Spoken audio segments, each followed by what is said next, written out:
Je suis éducateur à Oloron Prévention. L'idée c'est que nous étant sur le terrain, voilà, sur les quartiers, à la rencontre des jeunes et tout ça, on a pu observer qu'il y avait des jeunes qui faisaient du parcours mais que c'était pas forcément encadré, des jeunes qui étaient intéressés pour faire cette activité. Et suite à ça, ça a été une volonté de pouvoir rencontrer un acteur, quelqu'un qui est intéressé et qui pratique à un bon niveau le parcours. Et du coup, voilà, on s'est rencontré avec Anthony et on a pu partager autour d'un projet de pourquoi pas recréer en fait déjà des événements pour que les jeunes puissent se mobiliser, observer un peu la dynamique des jeunes sur ces événements qu'on mettrait en place et qu'on va mettre en place. Et ensuite, donc on s'est laissé un temps jusqu'en juillet, là, jusqu'à cet été, pour pouvoir voir la dynamique des jeunes et ensuite, pourquoi pas, si les jeunes sont intéressés, recréer une association.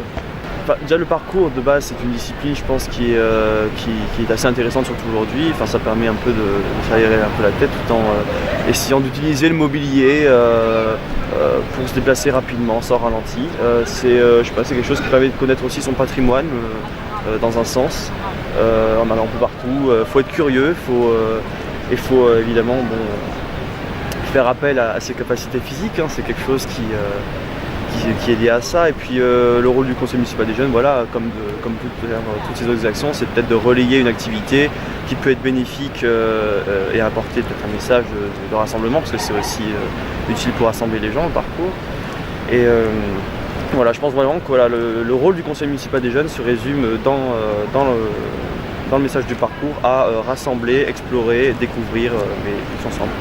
Alors du coup le mot parcours il ne s'écrit pas comme d'habitude puisque là il s'agit d'un parcours avec un K et le parcours en lui-même c'est le franchissement d'obstacles, de se servir de son corps pour se déplacer dans l'espace de manière efficace et la plus rapide possible.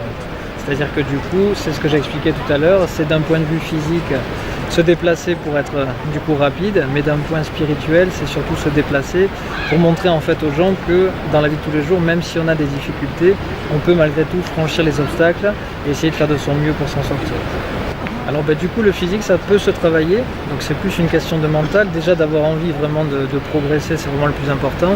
Après il faut savoir que le parcours ça va être 80%, 70-80% de physique et après ça va être vraiment travailler le mouvement, travailler avec son corps la souplesse, la résistance, l'efficacité, ce genre de choses. Du coup moi vu que je travaille énormément en fait je ne peux pas tout le temps être disponible, donc il y avait une association que j'avais créée en 2012-2013 avec mon meilleur ami et on faisait 2 entraînements par semaine. Ce qu'il y a c'est qu'aujourd'hui comme je vous dis je peux plus trop m'en occuper, donc le but c'est vraiment avec Johan de relancer les jeunes en fait, voir si vraiment ça peut continuer à plaire de manière à trouver des gens sur qui compter. Moi continuer à encadrer de temps en temps et essayer de relancer le mouvement, quoi. Mettre un nouveau statut, un nouveau président, etc. et bouger voilà 2 fois par semaine si vraiment ça plaît.